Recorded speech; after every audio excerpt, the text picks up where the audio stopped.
At the very beginning, that's 40 years ago, people were very, very extremely poor, living under the oppression of higher caste persons. They were daily laborers, and they didn't have a voice of their own, and they worked for very small, not even amounts of cash, but in kind.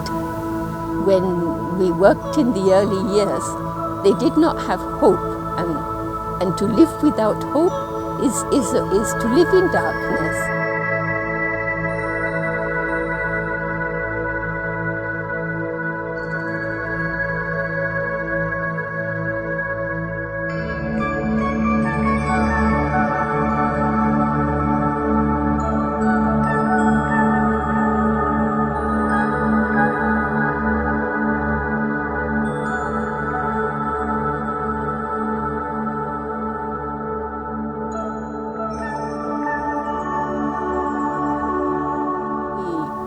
Really helped many thousands of Dalits to become farmers, and through Food for Work we dug 5,000 wells and deepened another 5,000, and we ran many nutrition centers because there was a lot of extreme malnutrition in those years, and those were the very first programs of the foundation of RDT when we were a small group of half a dozen volunteers.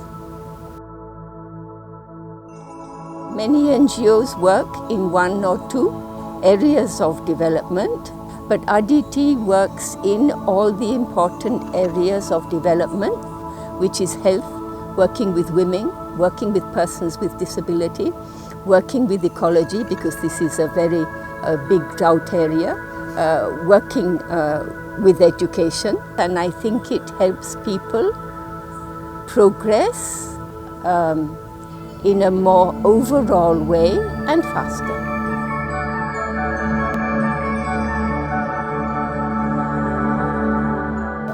In the beginning years, people did not think that education was for them.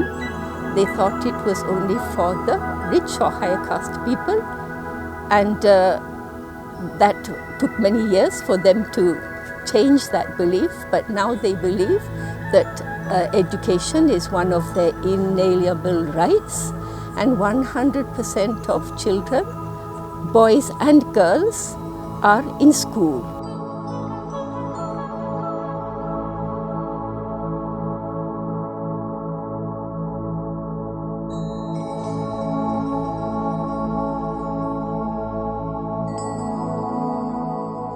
Children sight impaired, hearing impaired, and children with physical disabilities who were not in school in those years because the parents didn't think they could study.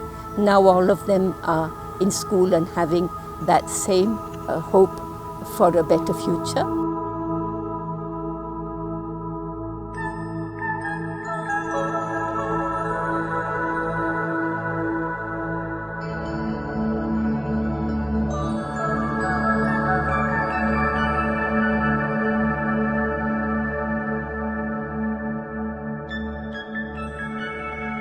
In those years also, I couldn't speak directly with women.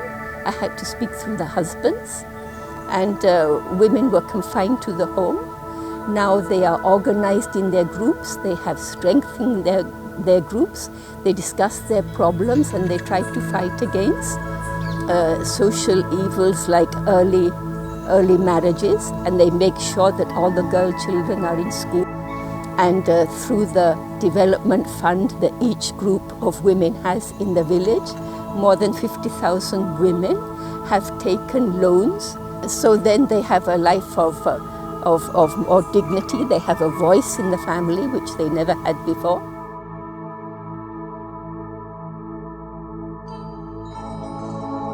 Well, we started in a very zero at that time. I can say almost zero. People didn't go to doctors, people didn't know anything about health. There were no programs of vaccines, and people died a high mortality rate of mothers and children. RDT has concentrated from the basic health needs up to the needs in a referral hospital. RDTs for hospitals offer a middle route, which is quality health care at low rates, at affordable rates. And besides these 3 general hospitals with the basic departments, we have also one hospital especially for HIV AIDS patients. In the basic needs at the village level, again working with people, with them we have selected women, married women, to be health workers.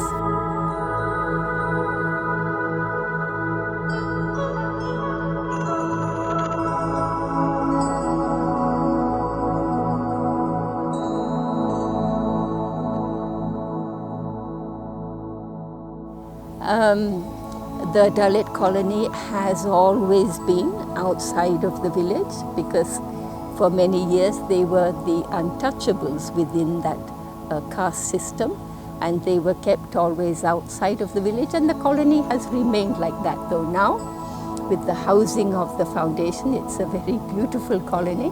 We believe in working hand in hand with the community, that the people should be the leaders in their own development, and therefore amongst the different groups in the village, they work in the construction, in procuring the materials, and it's not a house that's given to them at the end of construction, but something that they feel they have been part of.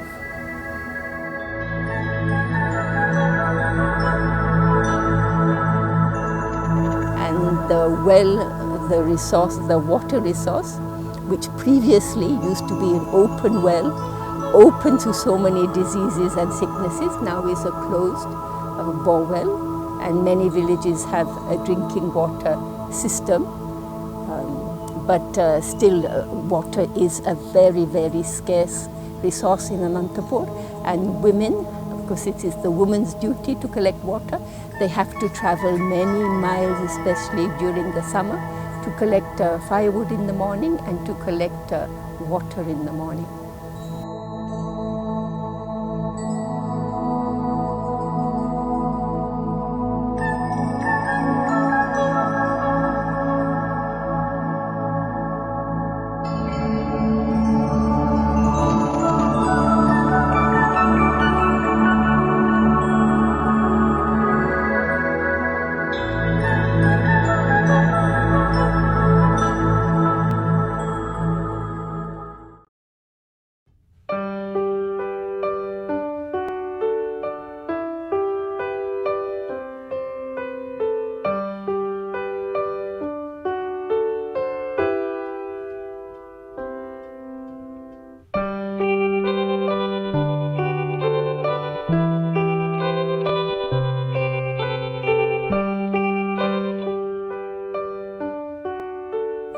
We have shown in 44 years that we can get results.